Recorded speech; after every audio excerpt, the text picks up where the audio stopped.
Hello! Welcome to Dreadlocks Q&A 19. This is the 19th installment of my series of videos where I answer questions that you guys have left for me in the comment section of previous videos, along with one that I've taken from the Facebook page. First question is coming from Aaron Rosselet. He asks, please tell me what I can do about dandruff. I use Dr. Bronners and I'd like to keep everything I put in my hair natural, so please tell me something to fix this. It's really gross. Unhappy face. Okay, so dandruff is something that a lot of people with dreadlocks come across. We can't really use regular dandruff shampoo like Head and Shoulders. I mean, a certain amount of it is to be expected if you have, a dandruff type scalp, but there are some things that you can do to alleviate the symptoms a little. Now, if you hadn't said you wanted to keep it natural, I'd just say try some T-Gel anti-dandruff shampoo. Neutrogena's T-Gel shampoo. It comes in an orange bottle. You can use that with dreads. It's not residue free, but as long as you use it in moderation and you do a deep clean every now and again, it's not going to build up to any really high levels. For keeping it natural, anything with rosemary in is good. So either soak your scalp and your dreads in a rosemary tea, boil up some fresh rosemary and dunk your head in it, or add extra rosemary oil to your deep clean,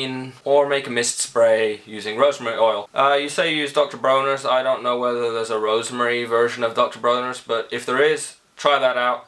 And remember when using Dr. Bronners that you're going to want to keep it diluted, otherwise you're going to come up with other problems. I'll stick a link down in the description to my videos on deep cleans and making the mist spray. Next question is from another Aaron. This is from Aaron95875.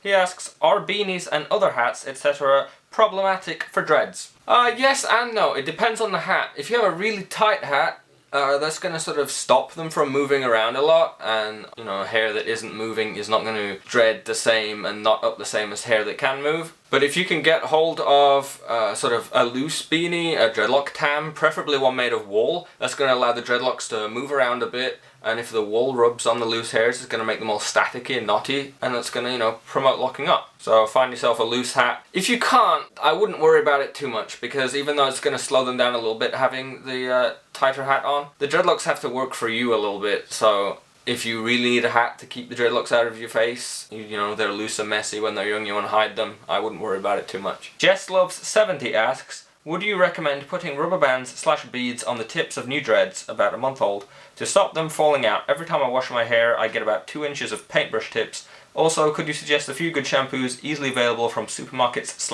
/ online? I would not recommend elastic bands or beads for, keeping tips together.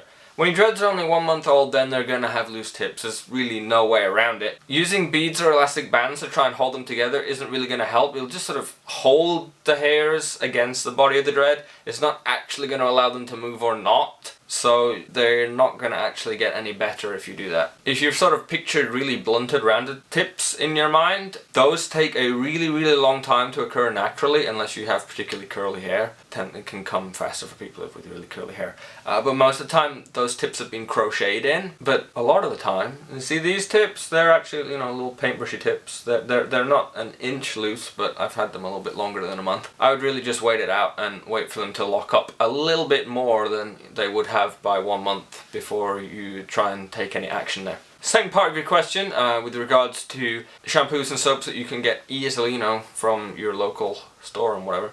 If I was out of shampoo and I really needed something to wash my hair, I'd probably just grab some bicarbonate of soda. You can pick that up, I would hope, anywhere. It's a basic ingredient for cooking and stuff. Bicarbonate of soda, baking soda, and you can just use that. And I add a bit of water to make a paste, so it's not just a powder and everywhere. Or add some essential oils, make a paste, and then just rub that on my scalp, and that'll clear my scalp. For shampoos to get from the store, Dr. Bronners, you dilute that up, about 1 part Bronners to 10 parts water, get that, really diluted. You can get that from a lot of health food stores and some pharmacies, big supermarkets, depends where you live. Or again, Neutrogena's T-Gel shampoo, that can work for dreads. Remember that they're not residue free, use them in moderation, but as long as you only use them in small amounts and you deep clean every now and again, you're gonna lift away any residue in there before it has time to build up. The Man with the Hat asks, question, how much slower do dreadlocks grow than normal hair? My dreads are about 7 months old and starting to look really nice, but right now they are only about 7 inches. When will they be 12 or so inches? I want longer locks. Unfortunately, I don't know how fast your hair is going to grow. Dreadlocks do grow slower than normal hair, and they grow a lot slower than normal hair when they are really young. So when you have really young dreads, maybe you're still going through this at 7 months, they are going to be shrinking up and tightening. Unfortunately, I cannot say how long it's going to take you to get from 7 to 12 inches, but even if I could tell you how long it's going to take, it wouldn't make that time go any faster. All of this is covered in my shrinkage video, and I'll post a link to that in the description to this video, dreadlock shrinkage, and that will explain it a little bit more. And my Facebook question is from Elia Harlink. If you wouldn't have cut your dreads ever, how long do you think they'd be by now? People that watch my videos regularly will know that I have trimmed my dreads in the past, so it gets a bit confusing when I have, you know, a 6-year update video and my dreads are only this long or whatever, and at 6 years they would normally be longer, and that's because I've lopped huge lengths of dread off. That's for a couple of reasons. First reason is I started my dreadlocks in a really bad way. So 6.5 years ago they were started in a salon with lots of backcombing and products and all the things that certain websites would promote you use for your dreads.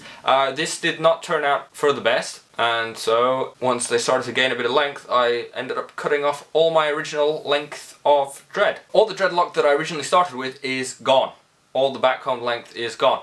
When I started my dreads, I started off with chest length hair, so there was a considerable amount of hair that is being cut off there. And then over a couple of summers, I've also cut off more length when I wanted them to dry faster and not be so heavy when I'm swimming and stuff, because, you know, I get a bit of neck pain there. I would think if I'd have never trimmed any length, they would at least be down to my waist, you know, like belt length or longer. But I don't miss that extra length because, again, it wasn't particularly nice dreaded hair, and I really wouldn't want to have to wash and dry that much hair and have the weight of all that hair. Those are my questions for this week. If you would like me to answer one of your questions, post it in the comment section to this video. Write question at the start of your comment. If you don't write question, then I will type you a comment and it won't go into the queue for the Dreadlocks Q&A. Also, go and like the Lazy Dreads Facebook page, which is www.facebook.com/LazyDreads. And then every week, normally on a Monday, I will post a status to which you can post your questions there, and one of those questions will be picked at random each week. If you enjoyed this video, click the thumbs up. I don't actually know what the thumbs up do, but everyone asks for thumbs up, so click it if you enjoyed it. Subscribe if you'd like to see more. And as always, all this stuff can be found on www.lazydreads.com. Thank you for watching.